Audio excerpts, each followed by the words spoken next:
The dawn broke cold over Tempelhof Airfield in Berlin, March 1945. The sky hung gray and heavy, like wet concrete pressing down on a dying empire. Smoke from distant fires blurred the horizon. The sound of Soviet artillery rumbled from the east, closer now than it had been yesterday, closer than anyone dared to admit aloud. On the tarmac, beneath camouflage netting that did little to hide anything anymore, sat a single Focke-Wulf FW-200 Condor. Its 4 BMW engines ticked softly as mechanics moved around it with quiet urgency. This was not a bomber. Not anymore.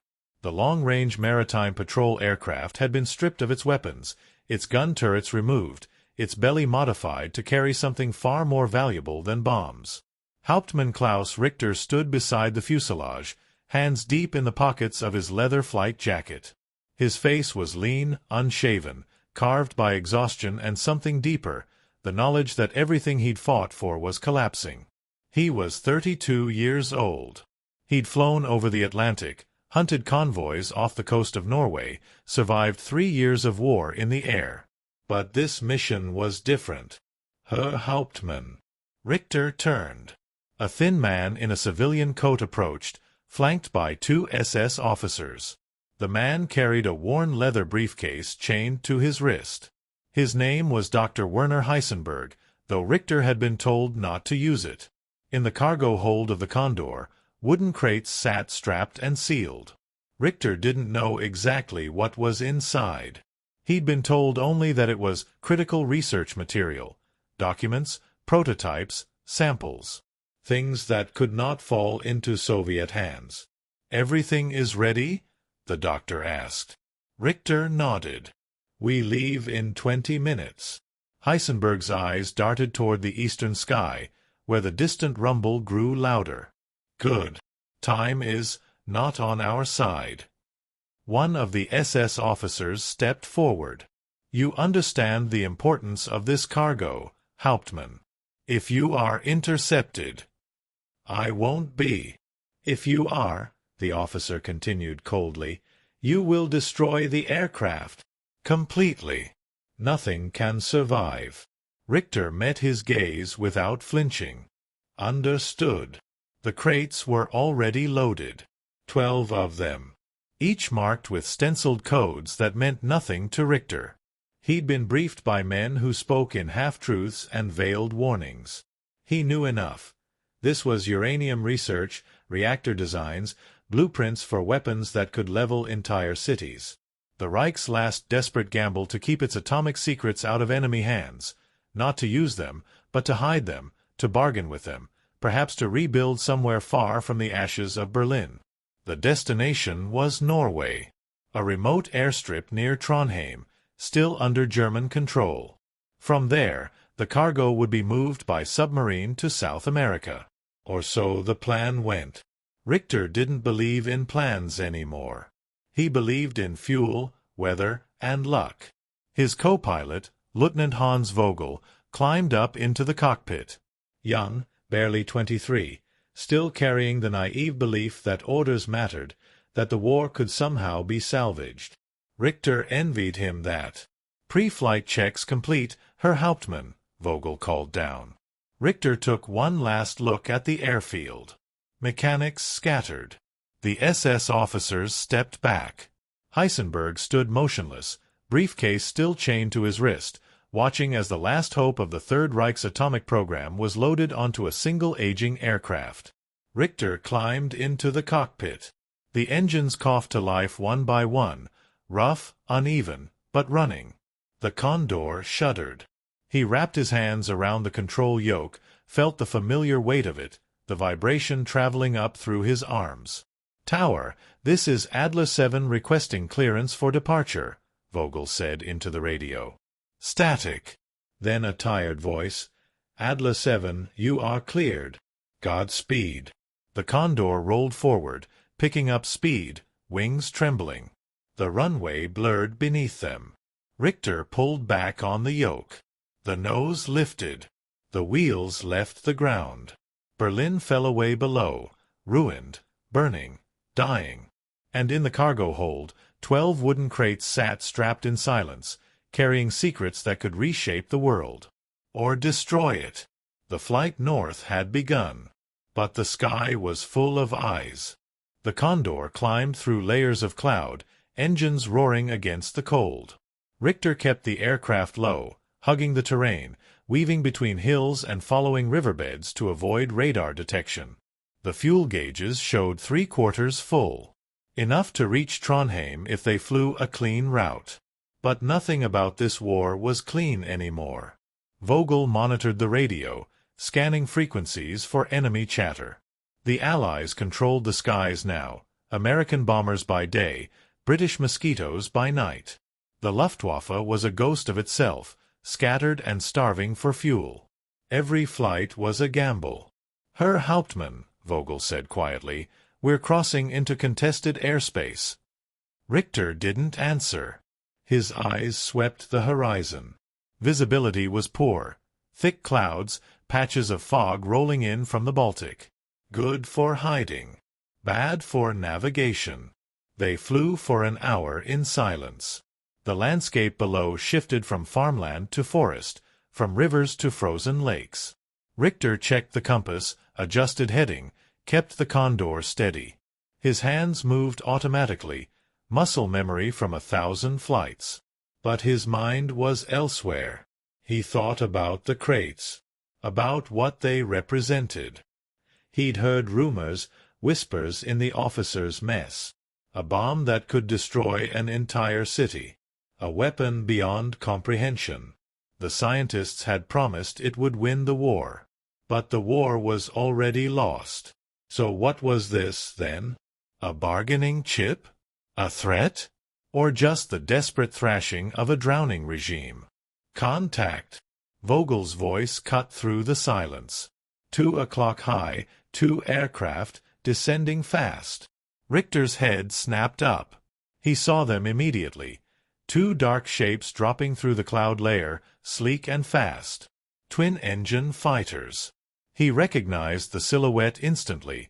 De Havilland Mosquitoes. British.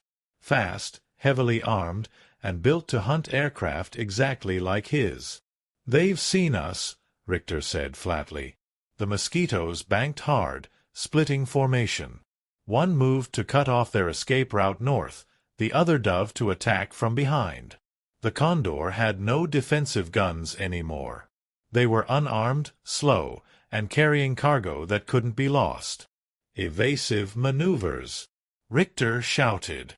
He threw the Condor into a hard dive, pulling the yoke down and left. The aircraft groaned, wings flexing under the strain. Vogel braced against the instrument panel. The altimeter needle spun counterclockwise, 3,000 feet, 2,500, 2,000. Behind them, the first Mosquito opened fire. The sound was immediate and terrifying, a rapid thunk-thunk-thunk as 20mm cannon shells tore through the air. Richter felt the impacts before he heard them, 3 sharp jolts as rounds punched through the Condor's fuselage. Alarms screamed. The cockpit filled with the smell of smoke and hydraulic fluid. "We're hit!" Vogel yelled. Number 3 engine losing oil pressure. Richter leveled out at 1,500 feet, skimming just above the treetops. The Condor shuddered, flames licking from the damaged engine. He reached for the cutoff switch, shut down fuel flow to the burning engine, activated the fire suppression system. The flames died, but the engine was dead weight now. The second Mosquito lined up for another pass. Come on, Richter muttered, scanning the landscape ahead. There, a valley narrow and deep, flanked by steep ridges. Dangerous. Suicidal, maybe. But it was a chance. He banked hard right, diving into the valley.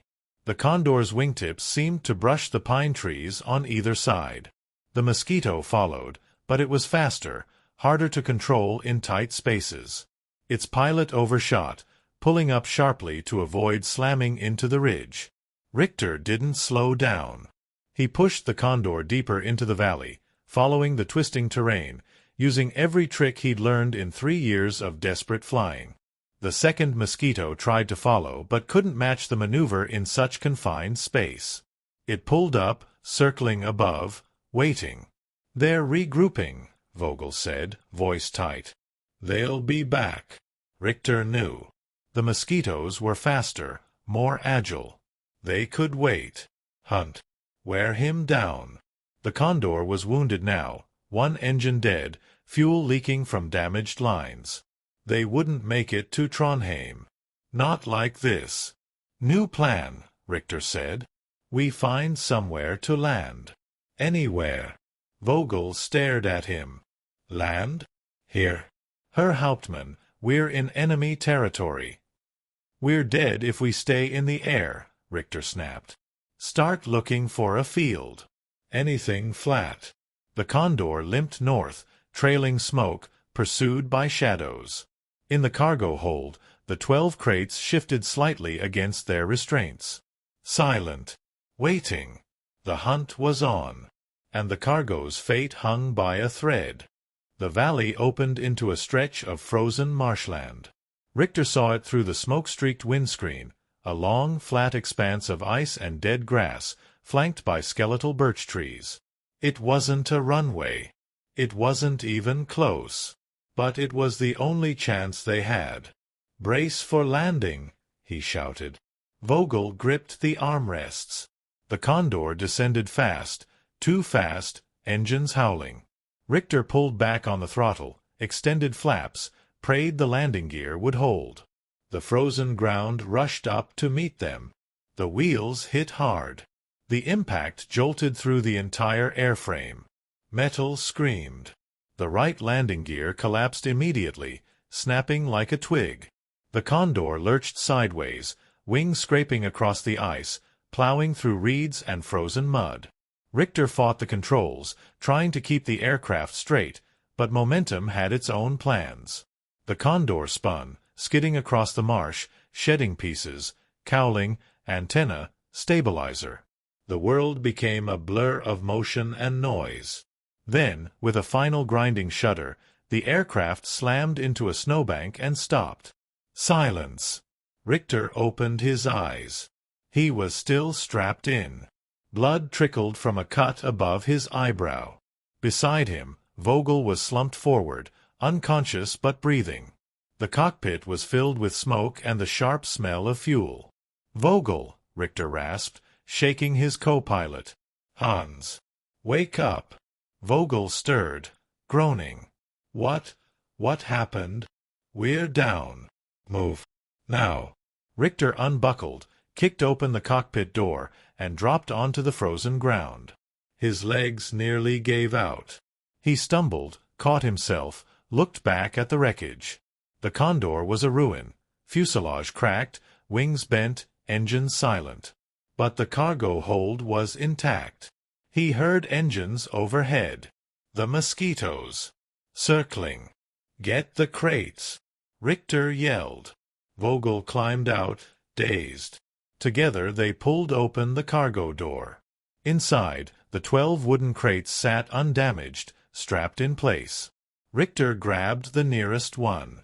It was heavy, 40, maybe 50 kilograms. He dragged it out, set it on the ground. "They'll see the wreck," Vogel said, panting. "They'll come back. We can't carry all of this." Richter looked at the crates, then at the sky, then at the forest beyond the marsh. He made the decision in seconds. "We take what we can carry. 2 crates. The rest we bury." Bury. Vogel's eyes widened. "Herr Hauptmann, the orders were—" "The orders assumed we'd make it to Norway," Richter snapped. "We didn't. If we try to carry everything, we're dead. If we leave it here, someone finds it. So we bury it. Deep. Mark the location. Come back later if we can." Vogel hesitated, then nodded. They worked fast. Using entrenching tools from the survival kit, they dug into the frozen earth at the edge of the marsh, prying through ice and roots. It took 20 minutes. 20 minutes they didn't have. The sound of aircraft engines grew louder. 10 crates went into the hole. They covered them with dirt, rocks, branches, tried to make it look natural. Richter used his compass, took bearings, memorized landmarks, a split birch tree, a granite outcropping, the angle of the ridge. He scribbled coordinates on a scrap of paper, folded it into his jacket. The last 2 crates they strapped onto makeshift sleds, fashioned from pieces of the Condor's interior paneling. The mosquitoes appeared overhead, low and slow, circling the wreck. "They're coming down," Vogel said. Richter grabbed one sled, Vogel the other. They ran for the tree line, pulling the crates behind them, legs burning, breath ragged. Behind them, the Condor sat broken and smoking, a monument to failed escape. One of the mosquitoes fired, a short burst, more warning than attack. Rounds stitched across the marsh, kicking up frozen mud. Richter didn't look back. He focused on the trees, on the darkness between them, on survival. They reached the forest. The canopy closed overhead. The mosquitoes circled once more, then banked away, reluctant to land in uncertain terrain, satisfied the threat was neutralized. Richter collapsed against a tree, gasping for air. Vogel sat beside him, shaking. "Now what?" Vogel asked. Richter looked at the 2 crates they'd saved, then at the forest stretching endlessly north. "Now we walk," he said. In the marsh behind them, 10 crates of uranium research, reactor blueprints, and atomic secrets lay buried beneath frozen earth and silence. Waiting. Forgotten. The cargo was hidden.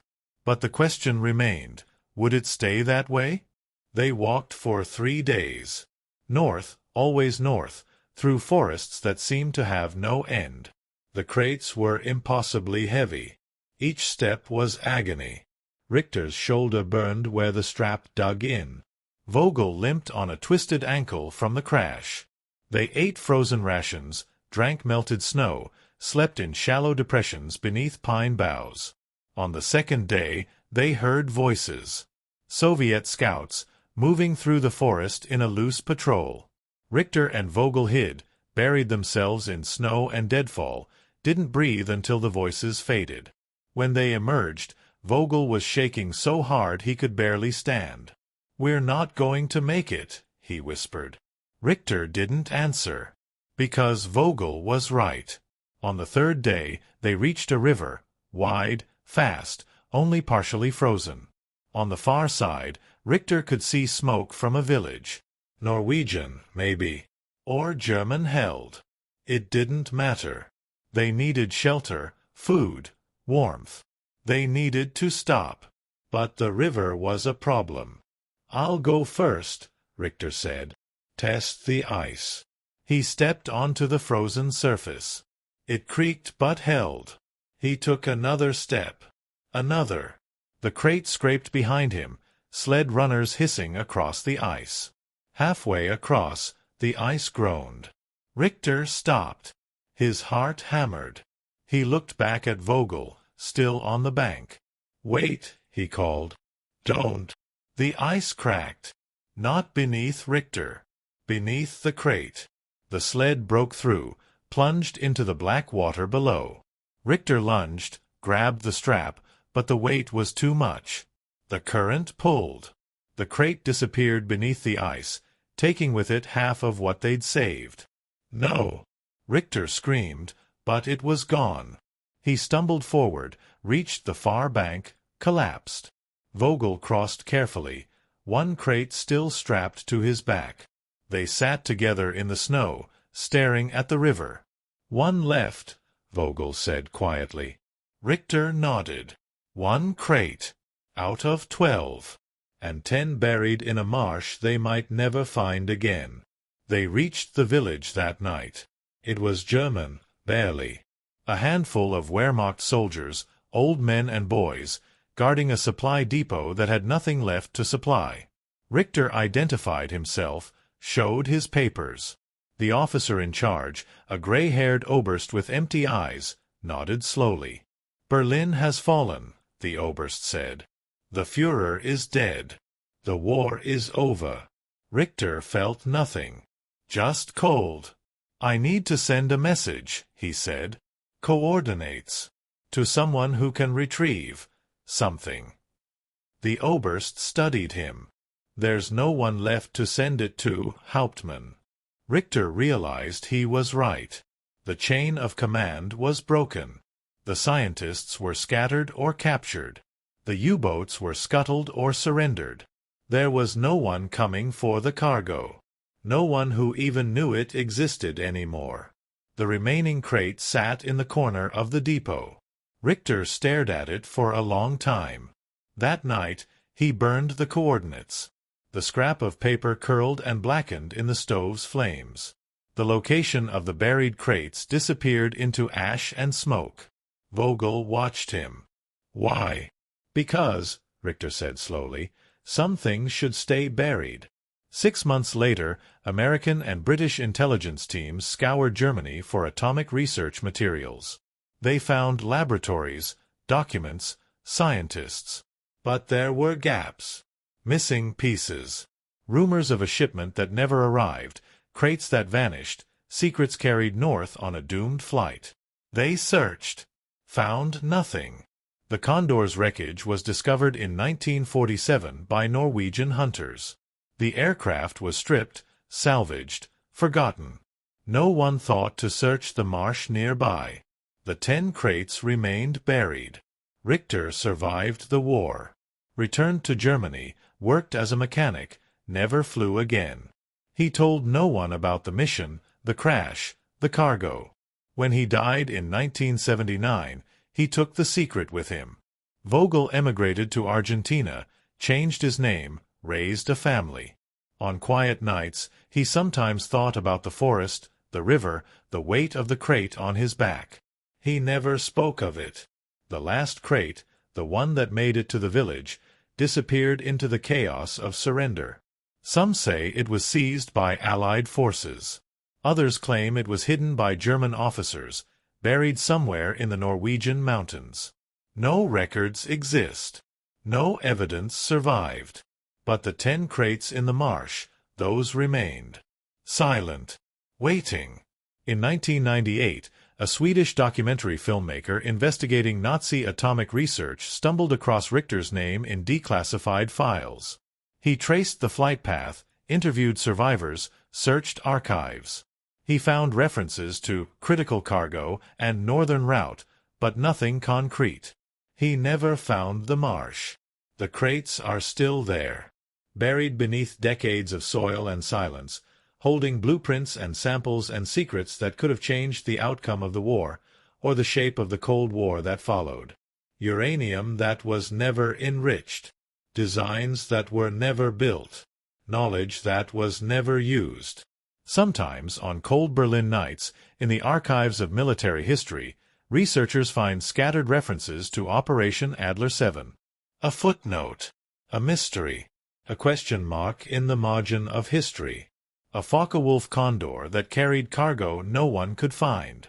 And somewhere in a frozen marsh in northern Europe, 10 wooden crates sit in darkness, holding the ghost of a weapon that was never born, waiting for someone to remember where they were buried.